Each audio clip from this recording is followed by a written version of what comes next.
The sky remained gloomy, and rain seemed to pour endlessly from the heavens, making the entire campus feel cold and desolate. Almost all the students chose to stay in their dorms, avoiding the miserable weather outside. The air was filled with the musty smell of dampness, and the sound of raindrops hitting the windows made the atmosphere even more oppressive. James stood under the eaves of the old school building, slightly tilting his head to look at the gray sky. His mood matched the bleak weather. Raindrops trickled down from the roof, making a rhythmic drip-drip sound that was so monotonous it grated on his nerves. He shivered and pulled his jacket tighter, trying to shake off the unsettling chill creeping up his spine. "Still daydreaming?" Jessica's voice came from behind him. She held a large black umbrella, her usual calm expression on her face. Just a bit tired, James forced a smile, trying to hide the uneasiness that had taken root in his chest. "The weather is awful. The whole campus is turning into a swamp," David grumbled, trying to shield his backpack with his umbrella as he spoke. His voice was heavy with annoyance. "Let's just get inside. The sooner we start, the sooner we can leave," Jessica said, already moving toward the entrance of the old, decrepit building. This building was the oldest part of the school, built decades ago and no longer used for regular classes. After the new classrooms were constructed, this place was only used as a study hall during final exams. Usually, it was eerily quiet, especially on days like today, when the persistent rain made the whole building feel even more desolate and creepy. As James followed them inside, a vague sense of discomfort settled over him.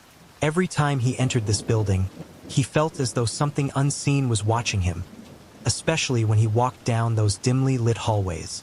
He knew it was just his imagination, likely influenced by the weather, but the feeling made his skin crawl nonetheless. When the three of them stepped into the study hall, the door creaked ominously as it swung open, like the building itself was groaning under the weight of time.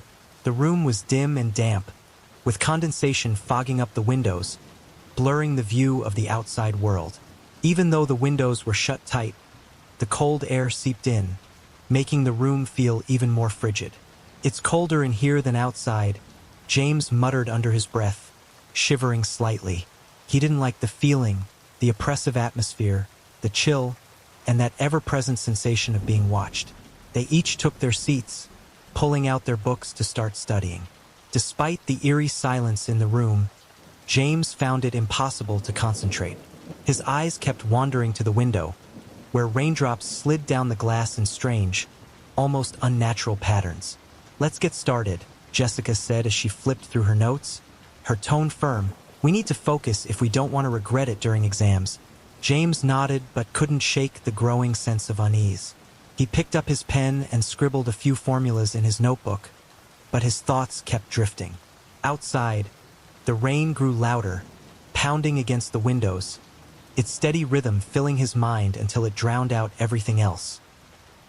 Time seemed to crawl by, with the rain outside continuing its endless drumming on the windows. The dampness in the air was oppressive, making it feel like the moisture had soaked into every corner of the room. James kept his head down, trying to focus on the text in front of him, but the unease in his chest only grew stronger. Suddenly, David pressed his hand to his forehead, his face twisted in pain. "My head is killing me," he grumbled, his voice tinged with irritation. Jessica looked up, frowning slightly. "What's wrong? Is it the weather?" "I don't know. It just started out of nowhere," David muttered, massaging his temples as though that might ease the throbbing. James glanced over at him, feeling a flicker of worry. Something was definitely off about this place today. The temperature in the room seemed to be dropping steadily, despite the windows being tightly closed. It was as if a cold draft was swirling through the room, creeping into his bones. "You see that?" David's voice suddenly dropped, his eyes darting toward the window. His voice carried a hint of something James wasn't used to hearing from him: fear. James followed David's gaze, looking out the window. At first, he saw nothing but the usual smudges of rainwater trickling down the glass, but then he noticed it. Something odd. The raindrops seemed to be forming a strange shape, almost like a vague silhouette, as if someone or something was standing just beyond the glass. Doesn't that look weird to you? David whispered, his voice now a low, anxious murmur. Jessica glanced up, her expression calm as always. It's probably just the way the water's running down the glass. Don't freak yourself out. James nodded, trying to dismiss the growing unease gnawing at his insides. But he couldn't shake the feeling that something was terribly wrong. He turned his attention back to his book, trying to focus on the page in front of him, but every now and then, his eyes drifted back to the window, where the strange pattern of water continued to shift and change.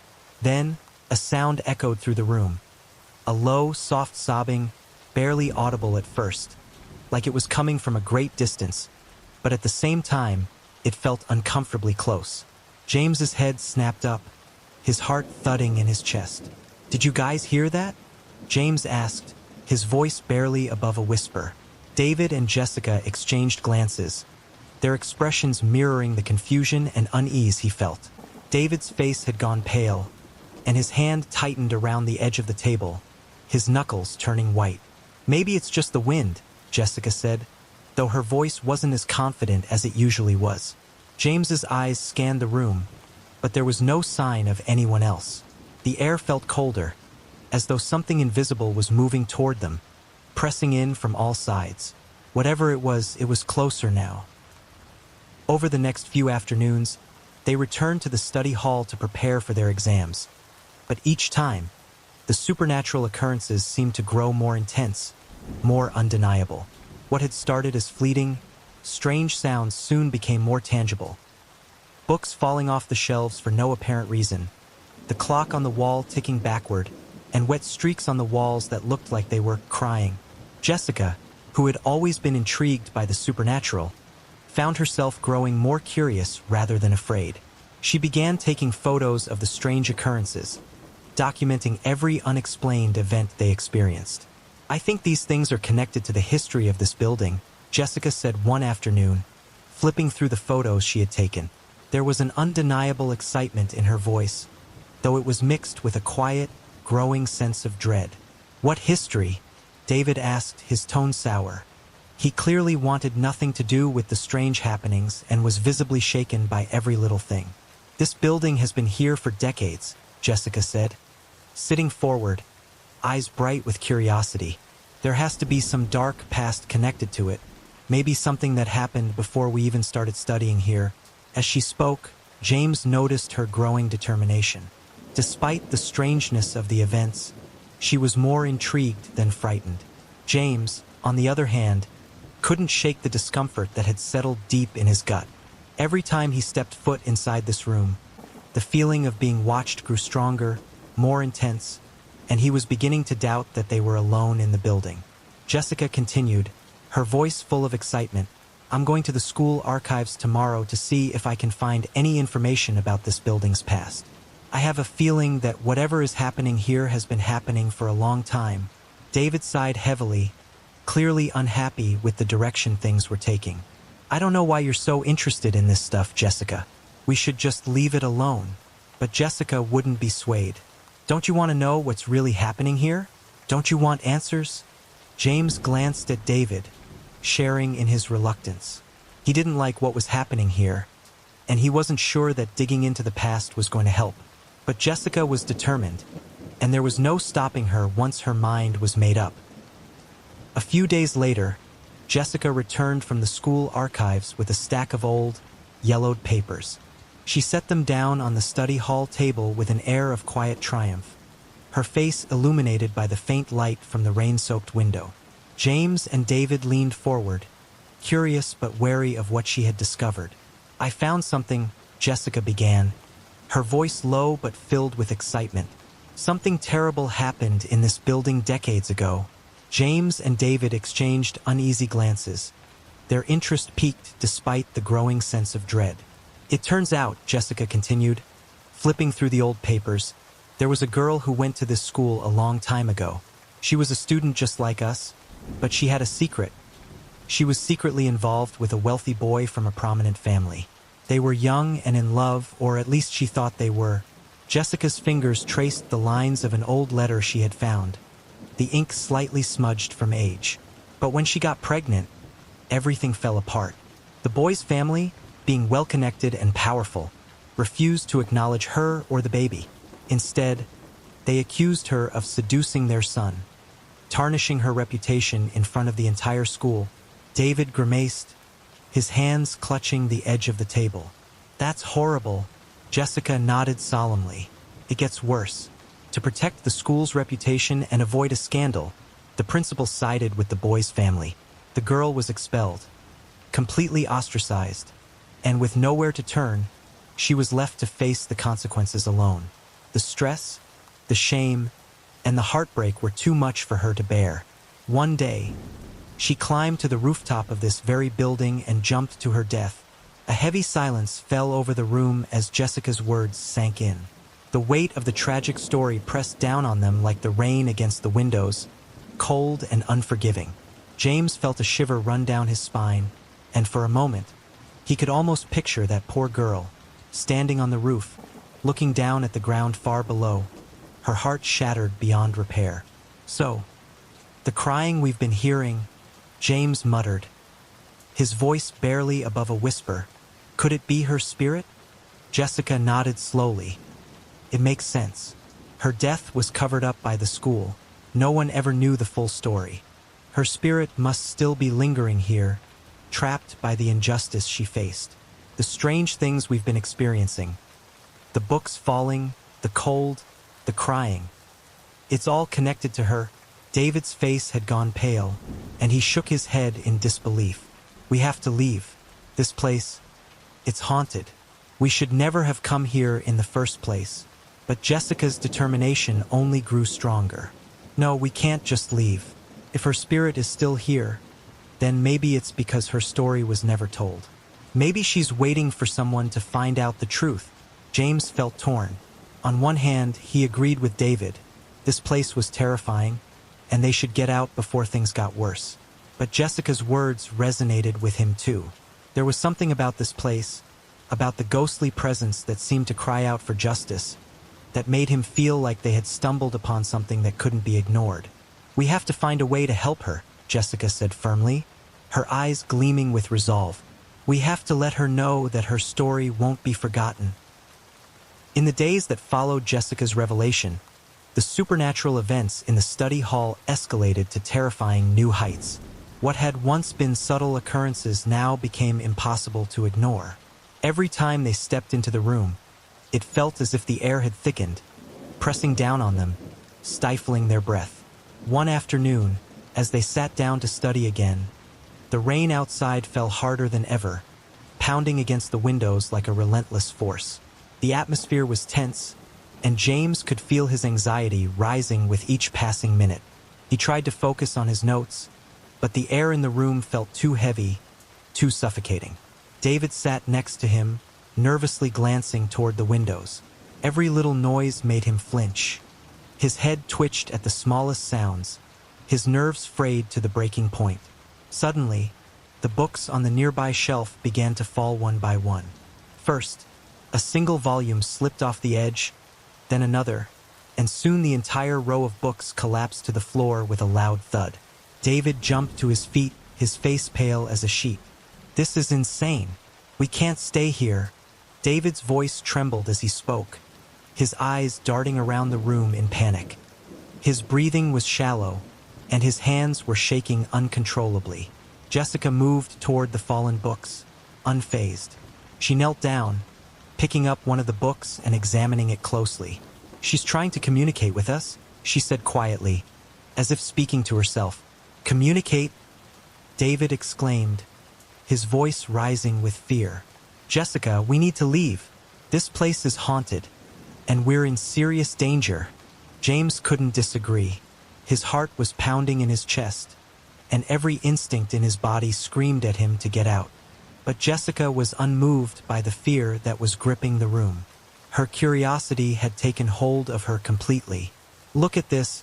Jessica pointed to the wall where dark streaks of water had begun to seep through the plaster.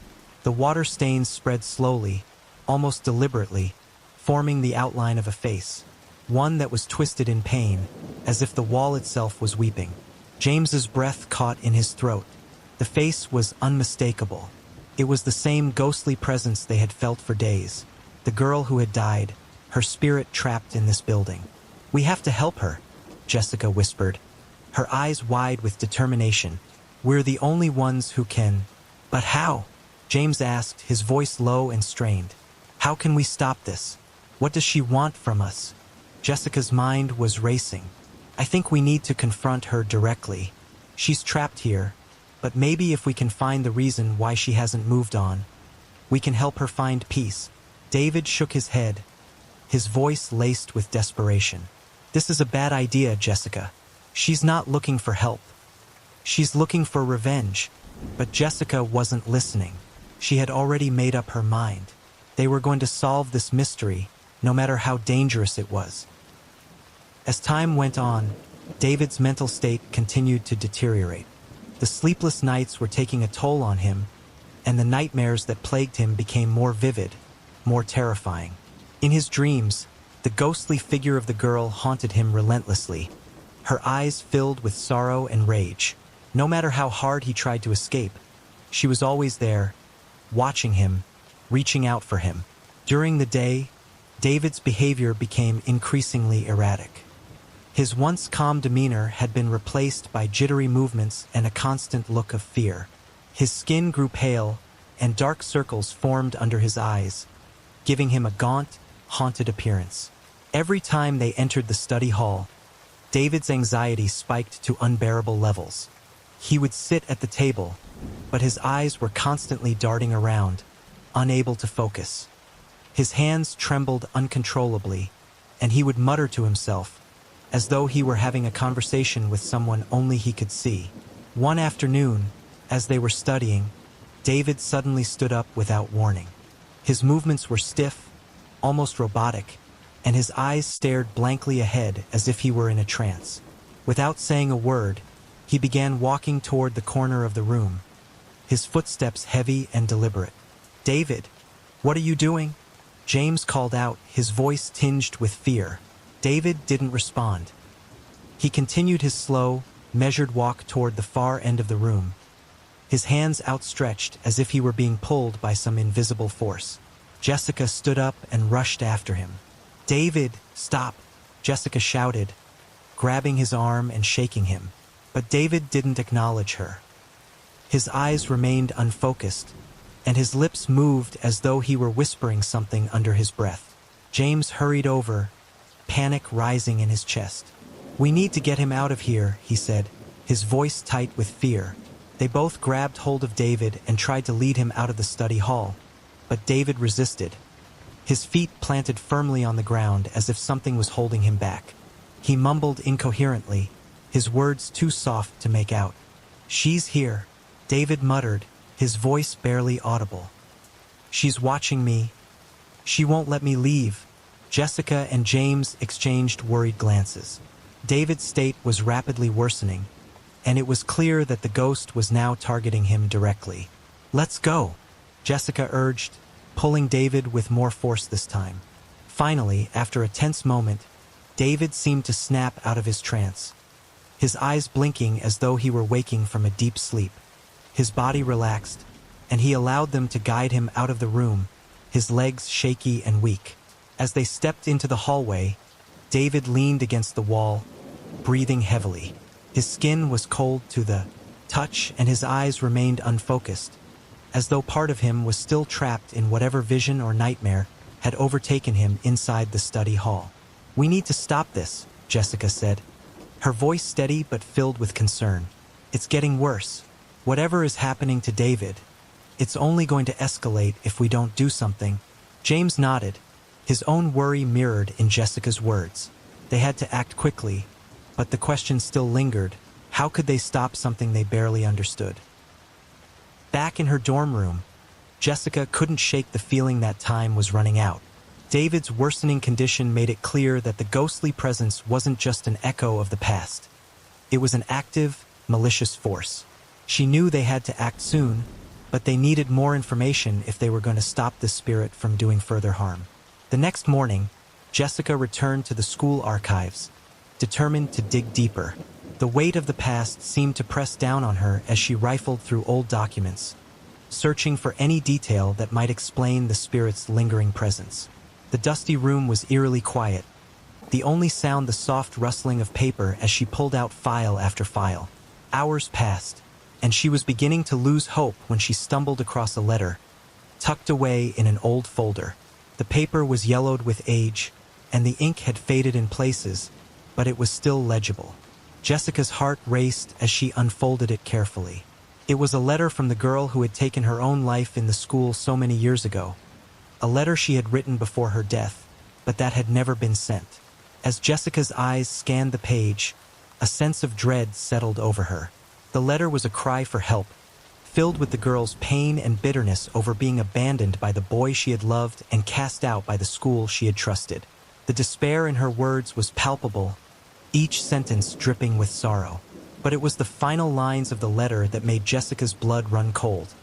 Even after my death, my pain and anger will not fade. I will remain here, bound to this place, until justice is served. Jessica's hands trembled as she finished reading. This was it, the reason why the girl's spirit still haunted the school. She had been betrayed, silenced, and erased from history. Her pain had been ignored, and in death, she had sworn to stay until someone finally acknowledged her suffering. This letter was the key. Jessica realized that if they could confront the spirit with this letter, if they could show her that they knew her story and understood her pain, then perhaps they could help her find peace. She rushed back to the dorm to tell James and David what she had found. David was still pale and withdrawn, but he seemed more stable now that he was out of the study hall. As Jessica explained the contents of the letter, a heavy silence fell over the room. "So, what do we do now?" James asked, his voice hushed. "We need to take this letter to the study hall," Jessica said firmly. "We need to show her that we know the truth and that we're not going to let her story be forgotten." David looked uneasy, but he didn't protest. He knew that whatever was happening to him wouldn't stop unless they faced the spirit head-on. "Let's do it tonight," Jessica said. "We can't wait any longer." That night, the rain continued to pour down, the sound of it pounding against the windows like an endless drumbeat. The sky was pitch black, with only the faintest hint of moonlight seeping through the thick clouds. Jessica, James, and David made their way to the study hall, the atmosphere around them thick with tension and dread. The moment they stepped inside, the temperature dropped sharply. The air was so cold it seemed to bite at their skin, and the familiar sense of oppressive weight settled over them once more. The lights flickered above, casting long shadows that danced across the walls. Jessica held the letter tightly in her hand, her knuckles white from gripping it so hard. She glanced at James and David, both of whom were pale and visibly tense. This was it, the moment they had been dreading but knew was inevitable. They moved toward the center of the room, where the air seemed thickest with the presence of the spirit. Jessica unfolded the letter and began to read aloud, her voice clear but tinged with emotion. "To those who abandoned me," she began, her voice steady. "I loved you, but you betrayed me. You left me with nothing, cast me aside, and destroyed my life." The lights flickered violently, and a low, guttural moan echoed through the room. David flinched, but Jessica kept reading. "You took everything from me, my love, my dignity, my future, and when I had nothing left, you made sure no one would ever know my story." The temperature in the room continued to plummet, and the walls seemed to close in around them. Jessica's breath came out in visible puffs of air, but she didn't stop. "But now your secrets are exposed. We know what happened to you. We know the pain you suffered." As Jessica spoke the words, the room seemed to tremble, as if the spirit's rage and sorrow were manifesting physically. The lights flickered one last time before going out entirely, plunging the room into darkness. Then came the crying, a soft, desperate wail that seemed to come from all directions at once. It was the same sound they had heard before, but now it was louder, more insistent. The spirit was here, and she was listening. "You don't have to stay here anymore," Jessica said, her voice breaking slightly. "We're telling your story now. We won't let you be forgotten." Suddenly, the room fell silent. The oppressive cold lifted, and the air seemed to grow still. For a moment, there was nothing. just the sound of their own breathing, quick and shallow in the aftermath of the encounter. Then, slowly, the lights flickered back on. James looked around, his eyes wide with disbelief. Is it over?" Jessica nodded, though her face was pale. "I think so. We gave her what she needed. She knows her story will be remembered now." David let out a shaky breath, his hands still trembling. "I hope you're right." The three of them stood in the now eerily quiet study hall, their bodies tense, waiting for any sign that the spirit might still be there. But there was nothing. No more crying. No more cold air. No more strange, unseen presence. They had done it. The spirit had finally found peace.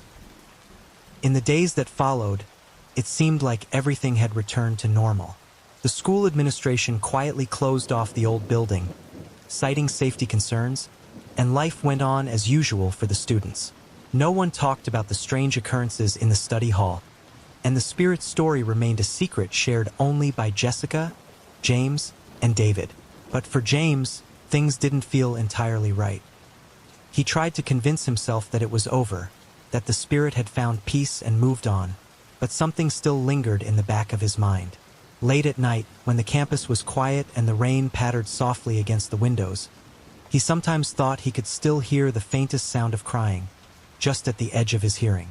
It didn't happen every night, but when it did, James would lie in bed, wide awake, his heart racing as he listened to the soft, mournful wails that echoed through his dorm room. Was it just his imagination, a lingering effect of the terrifying events they had gone through? Or was the spirit still there, somewhere watching, waiting? Jessica seemed convinced that the ordeal was over, and David was recovering from the trauma he had experienced, though he, too, remained jumpy and unsettled at times. But James couldn't shake the feeling that something had been left unresolved. One night, as James walked past the old building, he stopped in his tracks.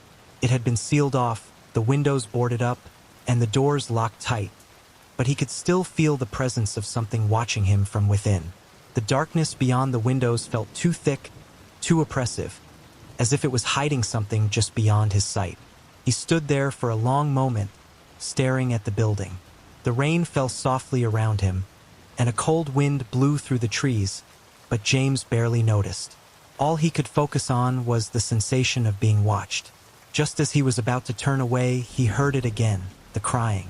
Soft, distant, and full of sorrow, just as it had been before.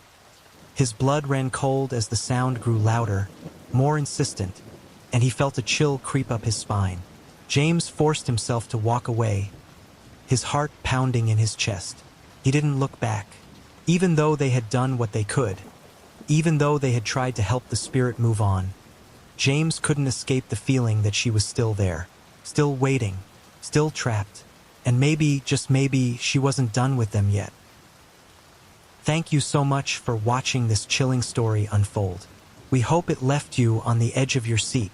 If you enjoyed this tale, don't forget to hit that like button, share the story with your friends, and subscribe for more terrifying and suspenseful horror stories like this one. Now, we want to hear from you. Imagine if you were in James, Jessica, or David's shoes. What would you have done differently? Would you have stayed and tried to help the spirit find peace? Or would you have run the moment things started getting strange? Here's another question for you. Have you ever snuck into your school late at night? Did it feel extra creepy after dark? What's your personal experience with the paranormal? Have you ever heard or seen something you couldn't explain? Share your thoughts, stories, and theories in the comments below. We can't wait to hear what you have to say. Remember, the darkness isn't always as far away as it seems. Stay safe out there,